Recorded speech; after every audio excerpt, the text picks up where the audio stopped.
کیا روزے میں پرفیوم لگا سکتے ہیں؟ روزے میں پرفیوم لگانا صحیح ہے یا نہیں؟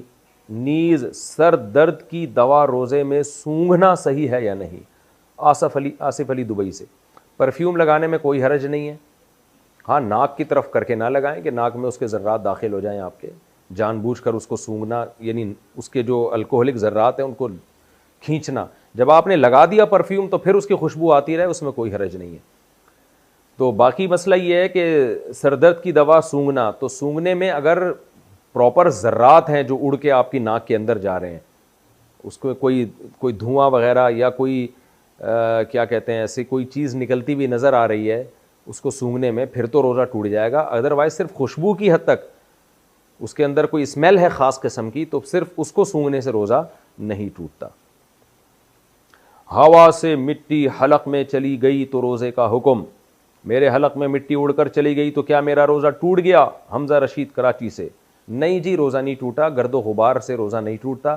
ہاں گرد و غبار میں جائیں آپ باقاعدہ اس کو اس نیت سے سونگھیں گے میرے حلق میں مٹی جائے تو پھر روزہ ٹوٹ جائے گا۔ خود سے جو مٹی جا رہی ہے چلنے پھرنے میں تو ان سے روزہ نہیں ٹوٹتا۔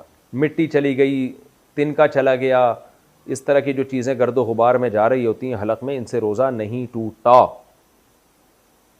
یہ بھی ذرا حیا کے خلاف مسئلہ ہے، لیکن شادی شدہ لوگ بہت زیادہ پوچھتے ہیں تو میں بیان کر دیتا ہوں۔ روزے میں زوجہ سے بوس و کنار کرنا، کیا روزے کی حالت میں شہوت سے یا بغیر شہوت کے بیوی کو چھونا جائز ہے؟ کیا بوس و کنار کرنا جائز ہے؟ اداس ملک نے چکوال سے پوچھا ہے۔ جائز ہے، اس میں کوئی گناہ نہیں ہے، البتہ اگر ڈسچارج ہو گئے تو پھر گناہ بھی ہوگا، روزہ بھی ٹوٹ جائے گا، کفارہ لازم نہیں ہوگا۔ کفارہ اس صورت میں لازم ہوتا ہے جب انٹرکورس کر لیا جائے، تو پھر بے شک ڈسچارج نہ بھی ہو، انٹرکورس کرنے کے بعد کفارہ بھی لازم ہے 60 روزوں کا، جس کی ڈیٹیل میں پہلے بتا چکا ہوں، اور روزہ بھی ٹوٹ گیا، اور بیوی بھی کبھی اگر روزہ تھا تو اس پہ بھی کفارہ لازم ہوگا۔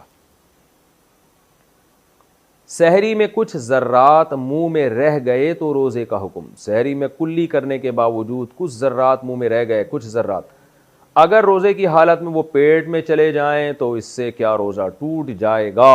انصر خان اسلام آباد سے۔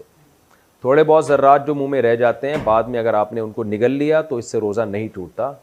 ہاں اگر چنے کے دانے کے برابر ذرات تھے، یہ جو بھنے ہوئے چنے ہوتے ہیں نا، ان کے اتنے زیادہ ذرات تھے کہ آپ سمجھتے کہ ایک چنے کے دانے کے برابر ہیں، تو پھر اگر ان کو آپ نے نگل لیا سحری کا وقت ختم ہونے کے بعد تو پھر روزہ ٹوٹ جائے گا۔ ان سے کم ذرے کے جو ذرات ہوتے ہیں، تو تھوڑے بہت جو رہ جاتے ہیں زبان میں اٹکے ہوئے، ان سے روزہ نہیں ٹوٹتا اگر وہ نگل لیے جائیں۔